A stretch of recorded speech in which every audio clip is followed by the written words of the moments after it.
Hello guys, welcome to our channel Sahyog speech and hearing clinic. और अभी तो ठंडी बहुत ज़्यादा बढ़ी हुई है, तो हमारे यहाँ पे भी बहुत ज़्यादा ठंडा है। और अभी बहुत सारे ऐसे पेशेंट आ रहे हैं जिनको ठंडी की वजह से सुनने में दिक्कत हो रही है। तो अगर सोचिए पहली बार अगर आपको वैसा दिक्कत हो रहा है कि ठंडा लगा है और फिर कान बंद बंद सा लग रहा है, तो डेफ़िनेटली आपको सर्दी ज़ुकाम होगा, जिसकी वजह से कान बंद बंद फीलिंग होती है। हमारा स्टिचिंग ट्यूब मेनली इसके लिए रिस्पॉन्सिबल रहता है, जो कान से गले के साथ जुड़ा हुआ रहता है।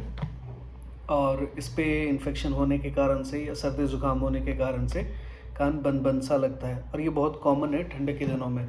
कभी कभार कान बंद हो जाएगी और सी करके एक आवाज़ आएगी, जिसको हम लोग टिनाइटस बोलते हैं। तो ये सब नॉर्मल चीज़ें हैं। और अगर 2-4 दिन से ज़्यादा वो रहता है तो डेफ़िनेटली आप ईएनटी डॉक्टर के पास जाइए और उनको जाके दिखाइए। उसके लिए एंटीबायोटिक्स जो देते हैं वो खाइए। इससे क्या है कि वो ठीक हो जाएगा और उससे जो आपको प्रॉब्लम हो रही है वो ठीक हो जाएगी जल्दी, वो परेशानी नहीं रहेगी। और अदरवाइज़ क्या होता है कि अगर लंबा समय के लिए कफ रह जाएगा गले में, खांसी अगर होने लगती है तो वो कान में जाता ही जाता है। और बाद में क्या होता है कि कान दर्द होना शुरू हो जाएगा। तो दर्द होने से पहले ही जैसा आपको लग रहा है कि थोड़ा थोड़ा स्टार्ट हो रहा है, तो तभी इसका उपचार चालू करना चाहिए। दूसरी चीज़ है, अगर किसी को साइनोसाइटिस है तो उनके लिए ये बहुत ज़रूरी चीज़ है कि वो अपनी एंटीबायोटिक्स और एंटी एलर्जिक जो भी हैं, जिसको एंटीहिस्टामिन बोलते हैं, ये सब जो भी दवाइयाँ हैं, जो भी आपको प्रेस्क्राइब करते हैं आपके ईएनटी डॉक्टर, तो उन्हें ज़रूर खाइए, ताकि पहले से ही आपको ये दर्द फीलिंग ना हो। क्योंकि अदरवाइज़ क्या होता है कि साइनसेस में इन्फेक्शन होना शुरू हो जाएंगे। और साइनोसाइटिस वाले बहुत प्रोन होते हैं, जब भी सर्दी ज़ुकाम लगना है तो उनको ये प्रॉब्लम आएगी, यहाँ पे दर्द होना शुरू हो जाएगा। अगर वो कान में ट्रैवल कर गया तो फिर कान में दर्द होना शुरू हो जाएगा। तो इसके लिए definitely you should go to, आपको ज़रूरी है कि आप एक बार जाके ईएनटी डॉक्टर से मिल लें, जिनसे भी आप दिखाते हैं, या पास में जो भी ईएनटी डॉक्टर हैं उनसे ज़रूर मिलें। हाँ, एक और इम्पॉर्टेंट टॉपिक है कि जिन लोग को हियरिंग एड्स लगता है उनके लिए भी मैं बोलना चाहूँगा। बहुत सारे ऐसे लोग होते हैं जिनको हियरिंग एड्स लगता है, और अभी सर्दी में क्या होता है कि लॉस थोड़ा सा ज़्यादा हो जाता है, तो उनको सुनने में थोड़ी सी दिक्कत होने लगती है। उसका कारण क्या है? जैसे कि सोचिए उनको ऑलरेडी लॉस है, उनको मशीन लगी हुई है, साथ में अभी लॉ मशीन तभी लगती है जब नस की कमज़ोरी हो, राइट? तो अगर नस की कमज़ोरी है और उसके लिए मशीन लगी है, आपको सोचिए मिडल ईयर इन्फेक्शन भी हो गया सर्दी ज़ुकाम की वजह से, जो कान का मध्य भाग है, अगर उसमें भी इन्फेक्शन हो गया, तो क्या होता है कि पहले का लॉस था और अभी और बढ़ गया। तो उससे क्या है कि आपको ज़्यादा लगेगी, आपको लगेगा अरे सुनाई मेरा देना और ज़्यादा घट गया है। तो इस केस में दवाई खाएंगे आप, तो आपका वो मिडल ईयर इन्फेक्शन ठीक हो जाएगा। तो फिर आप जैसे पहले सुनते थे डिवाइस के साथ, वैसे ही आराम से सुन सकते हैं।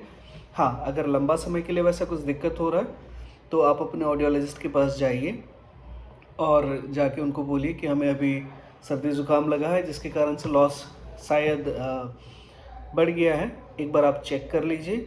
और अगर ज़रूरत पड़ता है तो हियरिंग एड को एक बार फाइन ट्यून कर दीजिए, तो वो ऑडियोलॉजिस्ट आराम से उसे फाइन ट्यून कर देंगे, जिससे आपको आराम से सुनाई देगा, कोई दिक्कत नहीं होगा। और कुछ भी वैसा डाउट्स रहेगा तो आप कमेंट्स में भी पूछ सकते हैं रिलेटेड। आपको अभी सर्दी के टाइम पे अगर कोई भी दिक्कत होती है तो आप कमेंट्स में लिख सकते हैं कि सुनने में दिक्कत हो रही है और हम क्या कर सकते हैं आगे।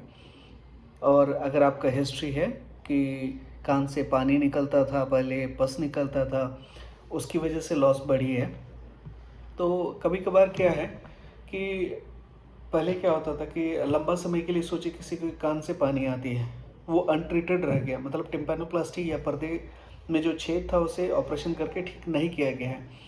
अगर वो चीज़ लंबा समय से रह गया है तो उस समय भी मशीन लगता है, क्योंकि उसमें मिक्स्ड हियरिंग लॉस बोलते हैं हम लोग, क्योंकि उस लॉस रह रह के धीरे धीरे वो नस को भी कमज़ोर कर देता है।